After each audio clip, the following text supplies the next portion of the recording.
Greetings, Wargamers. We're your hosts, Trevor, Jay, Josh, and this is Chain Attack.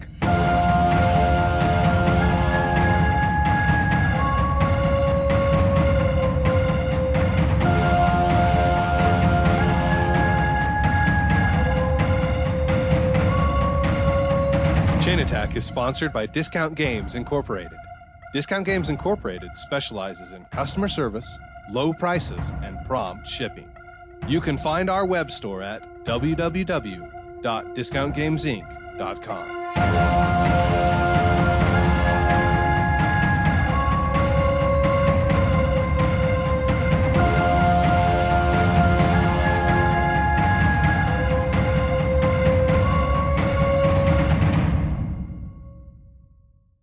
Welcome to Chain Attack. I'm your host, Trevor, and I am still waiting for my Return to Dark Tower game to show up.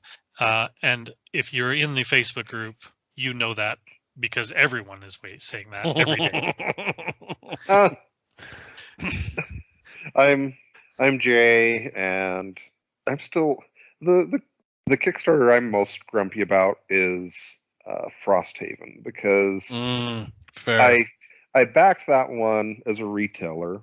And generally, the retailer ones that Kickstarters that I'm willing to consider are ones where you pay like a minimal deposit at the start, and then when it's ready to ship, you pay the bulk of your pledge at that point. And that's how, when I read it, that's how I understood the Frosthaven one to be. And it did have a minimal pledge to start with. But I've paid $2,000 or $3,000 months ago at this point with no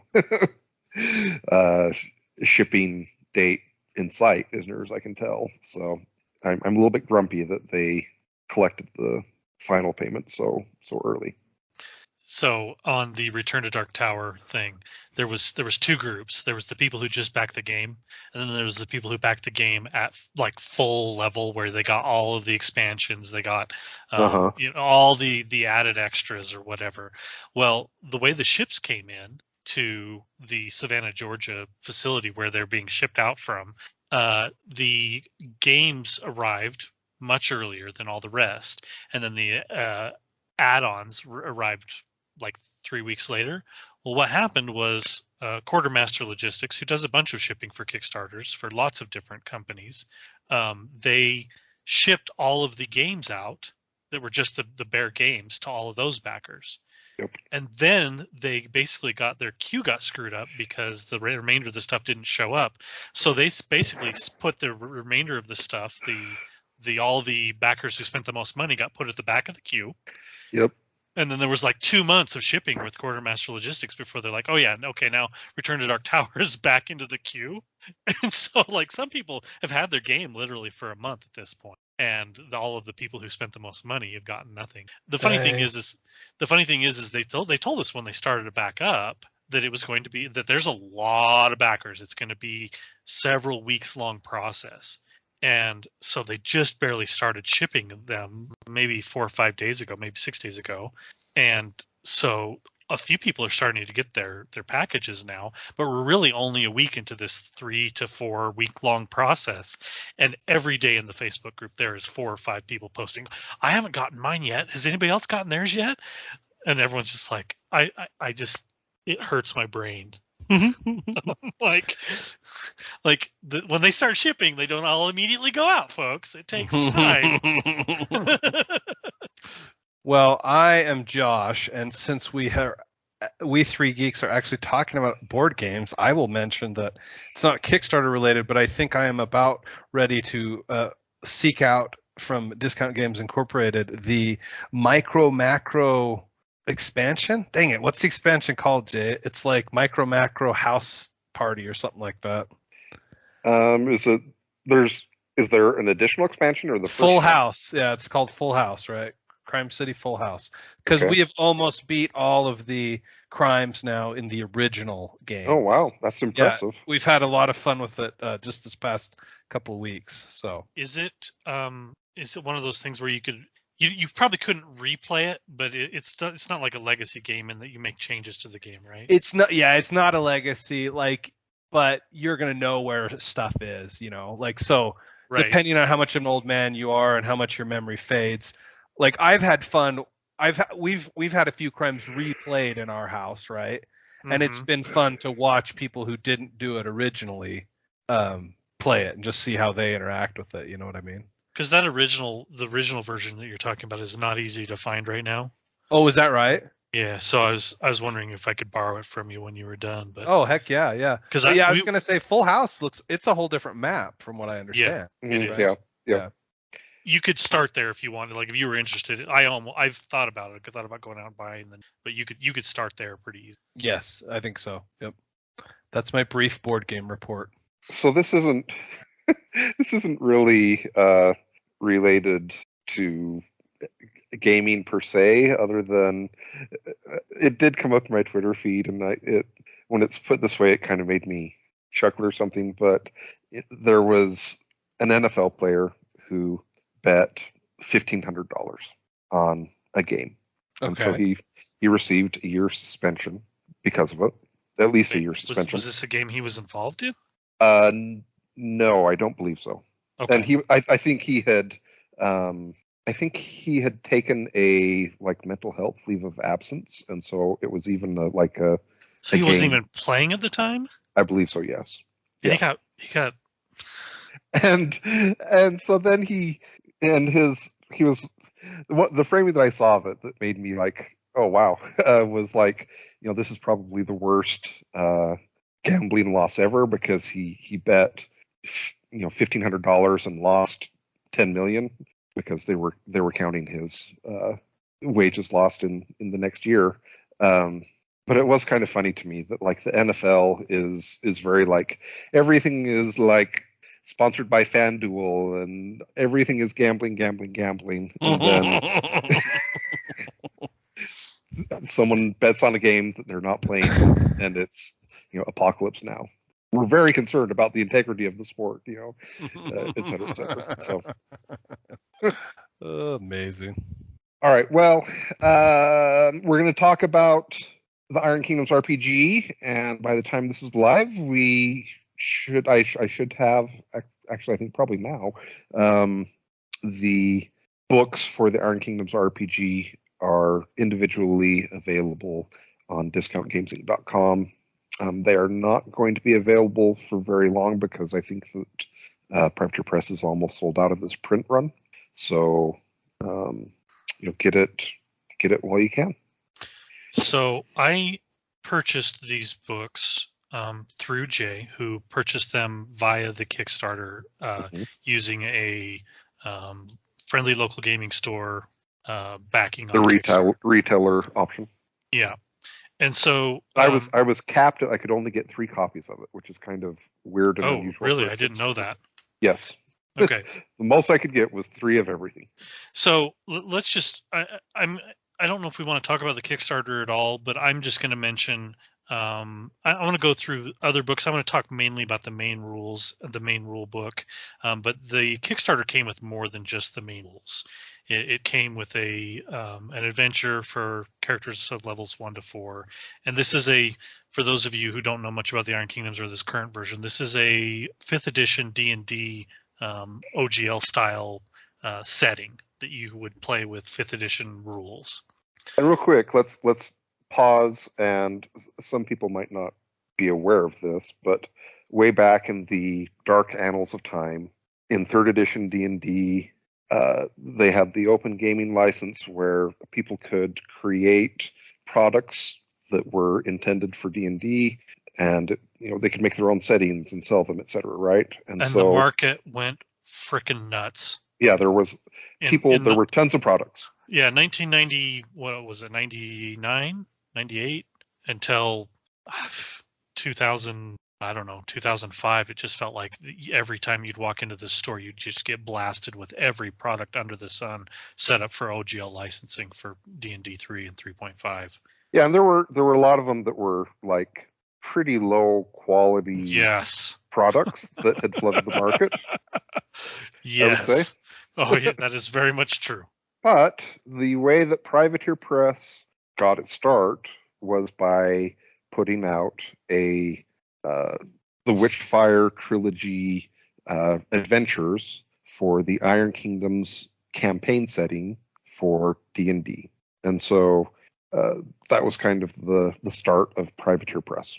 So fast forward 20 years, 20 plus years, and they have moved back to having the Iron Kingdoms in 5th edition D&D. So the adventure, I'm going to talk about it first because I just happen to have it in my hand, but the adventure is called The Legend of the Witchfire, which is a furthering of the Witchfire trilogy. Basically, it's a sequel, and I don't know if that's the actual price. If it is, gee willikers, this book is normally expensive. So I got all these books in the package that Jay bought, and the price was fantastic. I will say that off the bat. The price that I got was fantastic. But if I'm reading this ISBN MSRP thing correctly, this adventure is $45. Holy smokes, that's a lot for a fairly small, perfect bound book. Anyway, I'll say that the whole thing, all these books, in the Kickstarter were fairly cheap. I think they're about $100. Yeah. So do you want to talk about that now, or we can swing back to it? I would like to talk about it now because I think this combination of all these books, maybe I'm reading it wrong. These might be different, but do you have the prices on these individual books? So I don't know if I actually have an individual price for the adventure or the screen, because they were kind of were they kind of unique to the Kickstarter? Yeah, yes, I believe so. Okay. But one of my concerns that I had with it was that it felt like they were setting the prices potentially too low for especially when it comes time for it to convert from being Kickstarter direct to going to a retail situation. Yeah, I don't know how much these are retail, but the Kickstarter package, what I got, is a steal. Yeah, so the Kickstarter one, I think that it was $100 and that was for the campaign setting, the Monsternomicon, and what was the third? There was a third book, wasn't there? It's the campaign setting, the Monsternomicon, the Legend of the Witchfire adventure, the GM screen, and a map. Okay. A fairly large map. Dora would appreciate that. Of the Legend of the Witchfire. Okay, so here's what the suggested retail is on each of them. So, Legend of the Witchfire adventure suggested retail is $19.99. Okay. The Monsternomicon is $39.99. Okay. And the campaign setting is $49.99. Yeah, see, I haven't bought a $49 campaign setting that's this size. I mean, this book is the same size as the D&D Player's Handbook, at least pretty close to. And the D&D Player's Handbook is the only book I can think of that is a similar price point. It's $50. And everything else in the industry who cannot put out the same level volume of prints that WotC can, and get the economies of scale that WotC's getting. Yeah, they're all at $60 plus. Correct. And so I saw this and I had a concern that they were pricing it too low, because these type of books should be around $60. And so I also had a concern that, does this mean that it's going to be a low quality product, low quality materials, etc.? Perfect segue. Let's talk about it. So I think that the only thing I'm going to talk about, we're going to ignore the rest of the stuff, because I think the thing that most people are going to be concerned about is the campaign setting book itself. Oh, I wanted to know about the stats of the Drakenau in the Monsternomicon, but if we have time when we're done, I will go in. It is in there. The Drakenau is in the Monsternomicon. We will go in there and we will talk about the stats of it. So the Iron Kingdoms book, the campaign setting book, the pages are a very heavy paper. They're well printed. The color is great. This obviously shows Privateer Press's experience in printing. because this is the same sort of material you would have seen in the splat books that they did, 10, 15 years ago. Those sorts of quality is what you're getting on the page. So, Which was I haven't looked at the new product. I do know that on the old product, it was a very nice product. It is. It is quite nice. I'm actually quite impressed with the quality of the paper, the printing, the layout, the art inside the book. It's all quite good. So that's as far as quality, that's where my compliments are going to stop. So here's where, I'm actually a little disappointed in this book, and let's talk about why. So this book was done in a lay flat binding. This is the only RPG book I can think of that I've ever owned that was printed in a lay flat binding.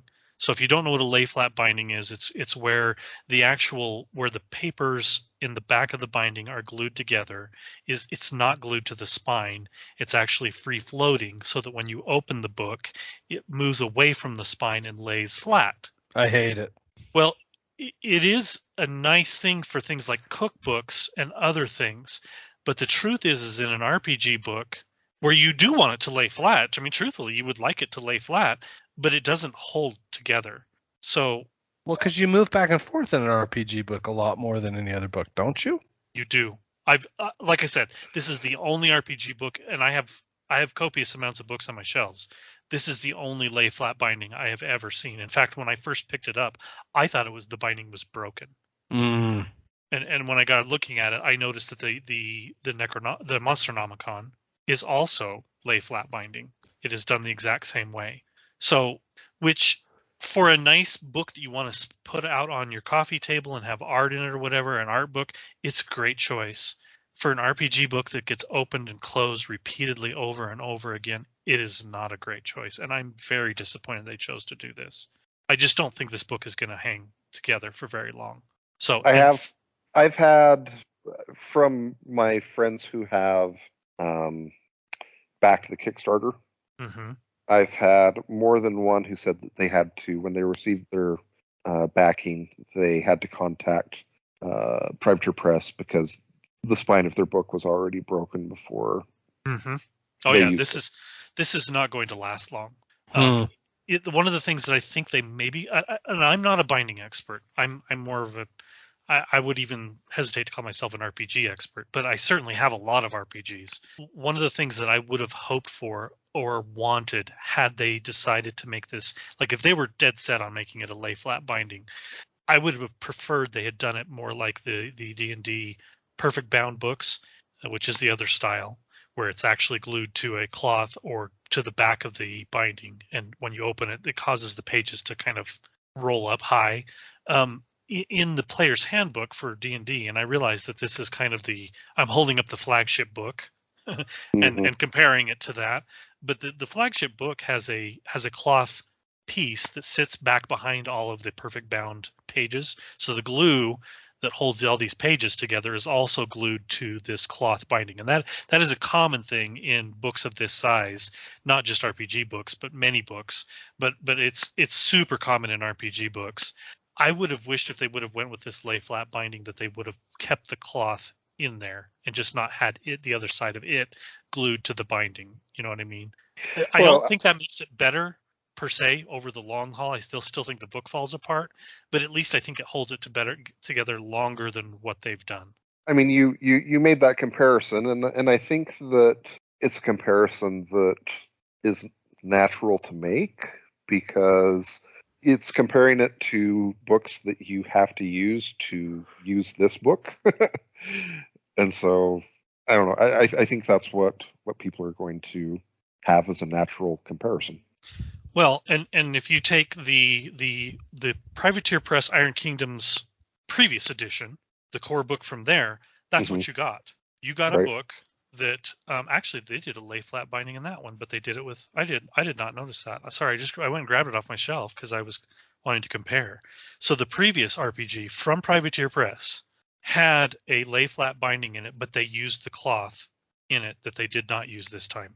And that to me, that's just all the world of difference, because I've used this Iron Kingdom's core rules enough to know that this will hold together. Mm-hmm. So I'm kind of disappointed with the choices they made there. As far as quality of the paper and the art, it's fantastic. I have not used the book enough to actually comment on the quality of the editing and know whether or not you find a lot of errors or other things. Right. So I can't really talk about that. But other than that, I'm impressed with everything else. Just the binding bothers me. Okay. So let's move on from that. Unless you guys have any questions. I guess I do have a. Can you tell from the last edition of the book? Does it say what its suggested retail is on it? Let me look here. I think it was 60. Yeah, it's $60. Yeah, I mean, it just seems so weird to me. To be fair, the previous edition the core rule book covered so much more. It was campaign and rules, so it's a considerably bigger book. It's much bigger than the player's handbook is from D&D, but still, it is a $60 book.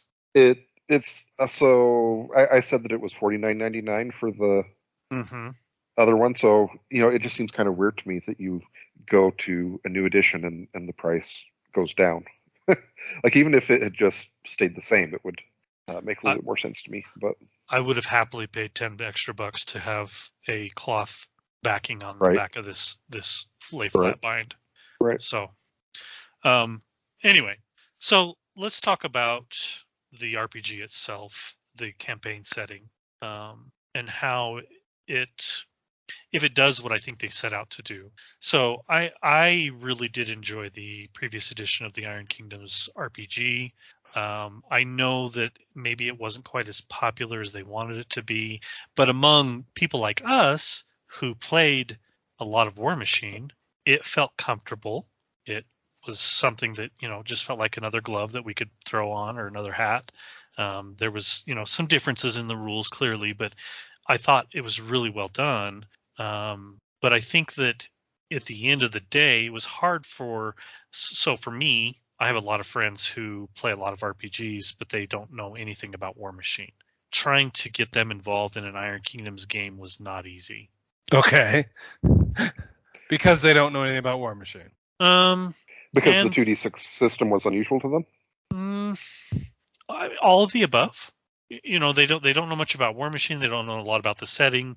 There's just a lot of new things that we had to delve into. If I take this 5e version of the game and say, would you guys like to play a different campaign setting in 5e? That's a completely different thing for them. And almost certainly they have no issues playing D&D in a different setting. Okay. I mean, they do that all the time. Is this setting more unique than the average setting? Yes, by quite a bit. This book is the same size as the player's handbook that explains how to play in a different setting. There's a lot of information here, but I think it fixes the problem of people who don't know much about the Iron Kingdoms are like, well, I don't know if I want to play in that because it's completely different rules. So background. I'm a little bit curious in the example you gave of your play group. Would they feel a similar level of discomfort playing, say, Legend of the Five Rings as the old edition of Iron Kingdoms, where they're both their own game system and they're both kind of settings that are not traditional settings? Or would you say that the Iron Kingdoms one would be even more inaccessible than something like Legend of the Five Rings? I'm just gonna say I'm not sure, because the truth is I didn't push them hard enough to try to get them involved. I think that yes, it's probably very similar. It is. I think there's a lot of gaming groups out there who kind of stick to the pastures they're used to. They don't really branch out, and getting them to branch out is a lot more. It's a lot easier when it's something that they're at least fundamentally familiar with. So with that group in the past, we have played Legend of the Five Rings. So it's not a fair assessment in that if I went to them today and said, would you be willing to play Legend of the Five Rings? They have a basis of, where to come from. Would they try it? Yes, I think they would, but it's not as easy as saying, hey, let's play a different campaign of D&D in the Iron Kingdoms. So do you guys, I think that this does a good job of basically bridging that gap and allowing somebody to try the Iron Kingdoms who knows nothing about it. Would they have to know about D&D though? Yes, I think so. But that's not as And that's not a huge barrier. That's I don't think that's a what huge your barrier. target. I guess here's another question for you, Trevor. Is it kind of feels to me that everyone looks at the success of D&D and the success of Critical Role and the et cetera, and like I've literally seen the internet posts or people in Discord chats who do things like that say like, oh well, all Privateer Press needs to do is send Critical Role a free copy of their books, and then they're going to start printing untold wealth from tapping into this this market. I love the type of optimism and naivete that also lives in me, that lives in other people. So let me. And so I'm curious how. I mean, I don't know. I guess how accessible do you think this is? / how do you think it is actually going to be something that D&D players are going to come onto? So let me just. So I it's you're asking me a big question here, but let me preface this by a couple of things. Before Critical Role became huge, Marisha Ray followed me on Twitter. She I believe she's played and has a background in Privateer Press. So it's not like they're not aware of this. She has a background in Privateer Press products already. I feel like you buried the lead when we reviewed The Legend of Vox Machina, Trevor, that you had been followed by Marisha Ray. You would earn some serious street cred with my Critical Role fangirl daughter, dude. Man, she doesn't follow me anymore. And I know. I understand that you're a fallen angel at this point, but you were clearly once a great man. This was a long time ago. That's nobody so really funny, knew who dude. she was at the time, Okay. I shouldn't say nobody. I knew who she was, and I think some people did, but she wasn't. She's certainly not who she is today. So let me preface that. She may have even accidentally followed me. So who knows? But she did. Trevor. And Don't play it down like the way you play down your love of card games. But the truth is that they have so we're not that far off. I don't think it's impossible to say that they would not play a game of Iron Kingdoms. I absolutely think they would. Would it change Privateer Press's sales? Absolutely. They would sell a bunch of these. But is it just a matter of asking them to do so? I think it's more nuanced than that. And I think that they probably at this point have agreements already in place with WotC and who knows who else. I mean, Critical Role is a money-making machine that you don't enter the kingdom just by sending them a free book or whatever. But I don't know. I mean, I guess the deeper question is, do you think that there's do you think that there's going to be much interest in this product outside of the fanboys overlap of the Venn circle of D&D players and War Machine players? Is there going to be just like D&D players who are like, wow, this Iron Kingdom setting is super cool? So, I mean, you're obviously not asking my professional opinion, more like my wild ass guess. Yeah.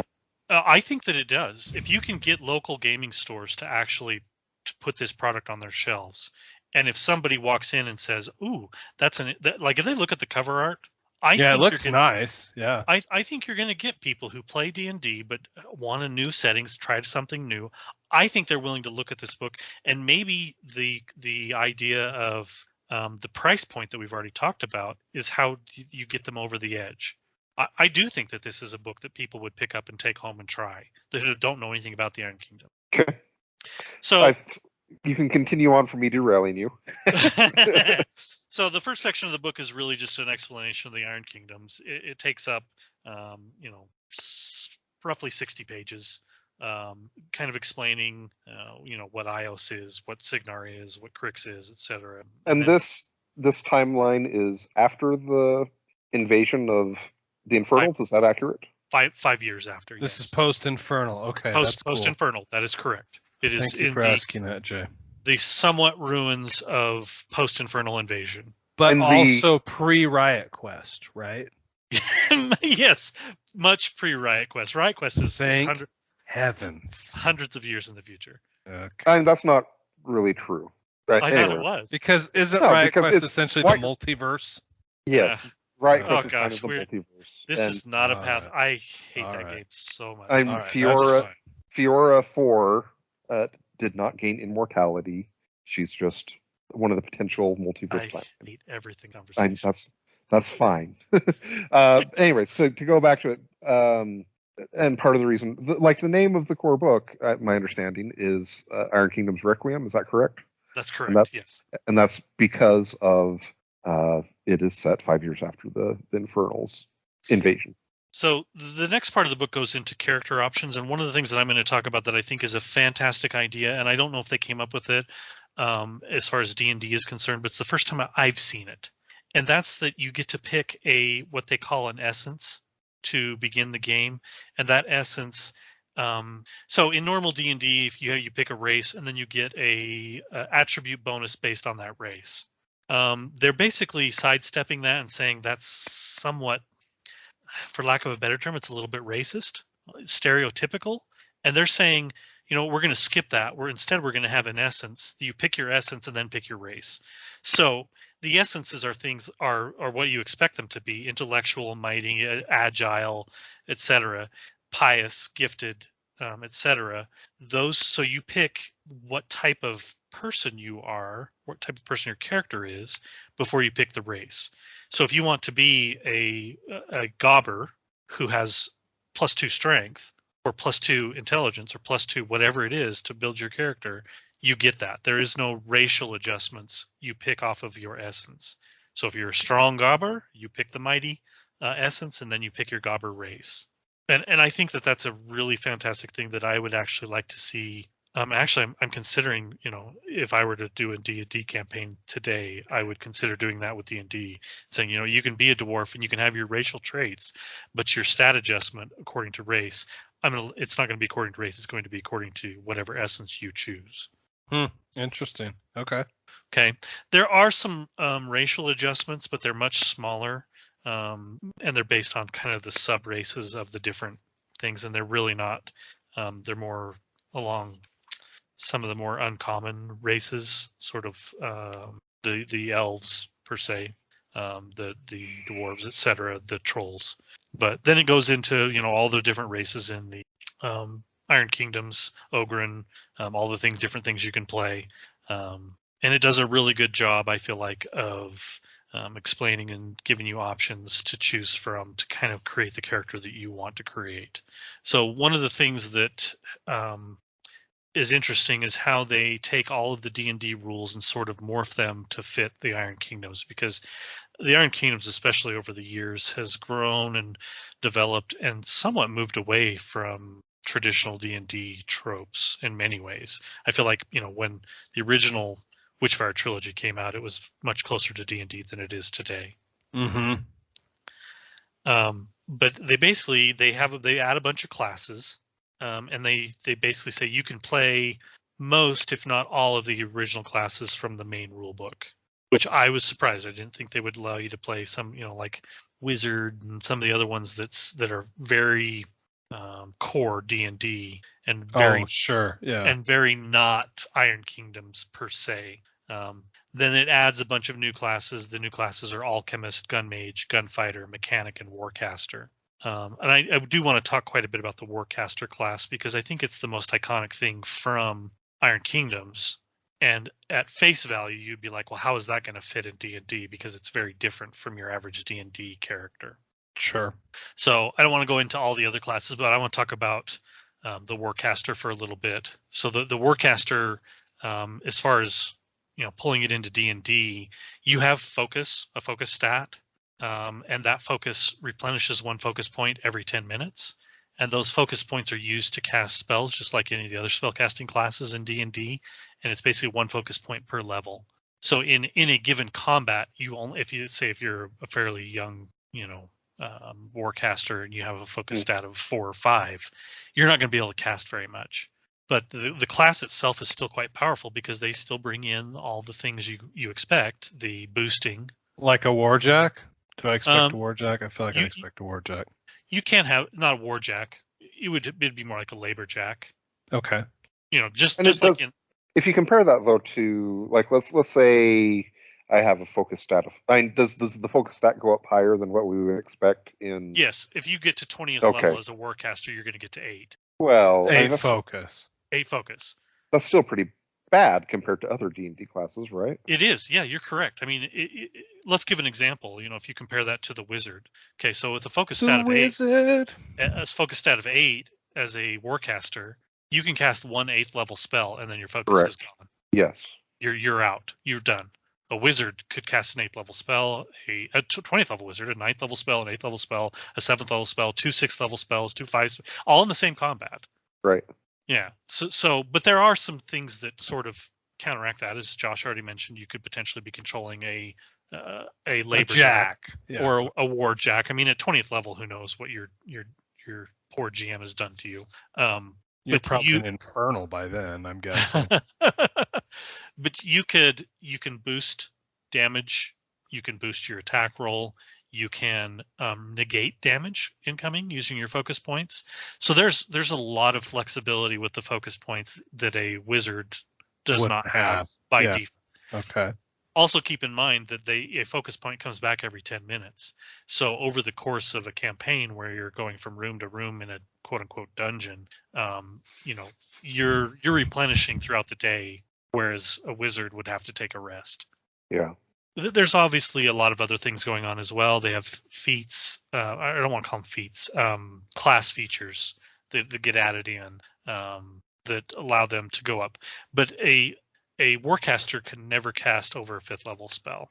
So even at 20th level, your maximum spell levels are all 5th level spells. So it's never going to be as powerful or as potent as a full-on wizard. Yeah, or a sorcerer or any of those other classes that are allowed here. Okay.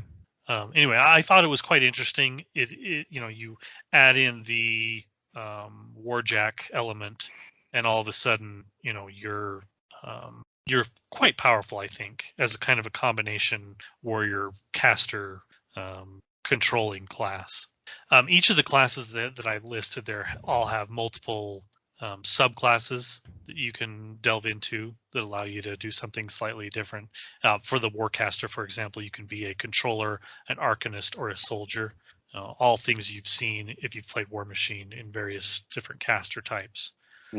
And then one of the coolest things I feel like they've done is they've went through and given subclass options for all of the traditional classes.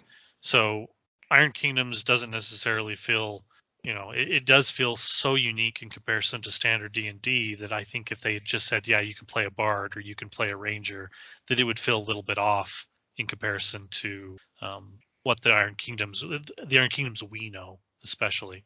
But like, for example, the bard subclass options are Fellcaller. Oh, cool. Okay. Okay. So let's see here. One of the fighter subclasses are a battle chaplain, a man-at-arms, a storm knight. The monk subclasses are, the Way of the Fist, the Menoth-based. The Kicky Monk. Yeah, the Kicky Monk. And so they've gone through, and with all of these subclasses, they've done a really good job. Okay, so which subclass am I playing if I'm basically trying to be like Baby Rask growing up to be Daddy Rask someday? So I will say this, Josh. I don't think Rask is properly addressed in this book. What? One of the classes that they say doesn't necessarily fit into the Iron Kingdoms is the Warlock class, because the Warlock class in Iron Kingdoms is something very different from what it is in D&D, and they basically tell you that that's coming in another book. Oh, right. Geez. Okay, all right. Yeah, you're not getting the Warlock equivalent of the Warcaster in this book. Okay, but it's not that it wouldn't fit in the setting. It's just that it's not in this book. Okay, really I'm sort of okay with that. I mean, whatever. But under Ranger, they have Bounty Hunter, Mage Hunter, Vigilant. Some of the things you would expect. So they did a really good job, I feel like, of taking the Iron Kingdom's flavor and giving you options to just fill it into your D&D games. The Flavor Flav. So The next section in here is really about backgrounds, and this is one of the strongest features of the book, especially in comparison to traditional D&D. Backgrounds in D&D they feel a little bit thin. Generic. Yeah, and they bring here a lot of different backgrounds that really sort of delve into Iron Kingdom's lore. Things like being an explorer or being in the Order of the Wizardry or Grey Lord Covenant. One of the backgrounds is being an Iron Fang.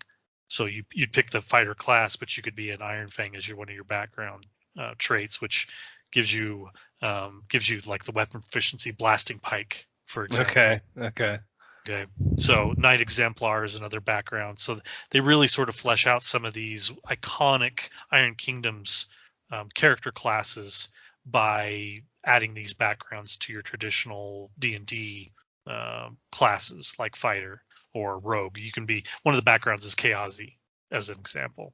Yeah. Okay. So those are pretty cool. They also, one of the other really cool parts of this book, which I feel like is sort of a tradition that they've built over the years into the Iron Kingdoms RPGs, and which they've just sort of brought over into this one, is building your order or your group, your venturing company. So that was a really big part of the Iron Kingdom, the previous Iron Kingdoms RPG, and is not really something you see in traditional D&D. So it's almost like building your party, right? I mean, am I understanding that right? It's more than that. So it's a company, it's a guild, it's building your guild or your company. So there's a whole section in this book that is based on building your adventuring company or adventuring guild, sort of like what you would see out of the C team over at Penny Arcade. Where they have where they have a company that goes out and offers services. And that's something that we had in the previous version of the Iron Kingdoms. Well, they've added into this book where you can create a arcane order, and then as you gain prestige in your order has additional benefits. Okay, cool.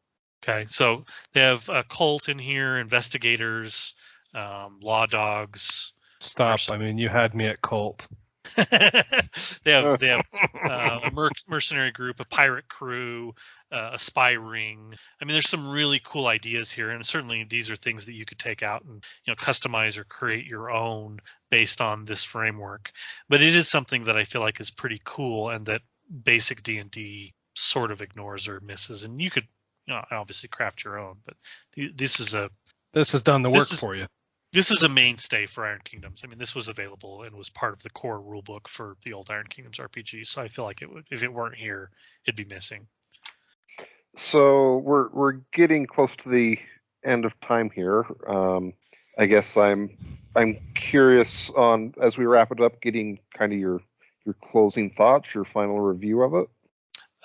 Let me quickly just address spells, and then we'll go to that, because I feel like the Iron Kingdoms has some pretty iconic spells from War Machine and other places. So there's a big section of this book that has a bunch of added spells. And there's another section that basically says these spells don't exist in the Iron Kingdoms. And it just takes a swath of traditional D&D spells and just removes them. Which I feel like if you don't do that, your Iron Kingdoms... Danger, Will Robinson. Yeah, your Iron Kingdoms game is going to feel like any other D&D game. Right. Yeah. So I'm fairly impressed with that. There's obviously spell lists for like the gun mages and the warcasters and the arcane mechanics that are completely different and have a lean heavily into the spells that are in this book. But it's same with magic items. There's a section that says, hey, these magic's a little different in the Iron Kingdoms.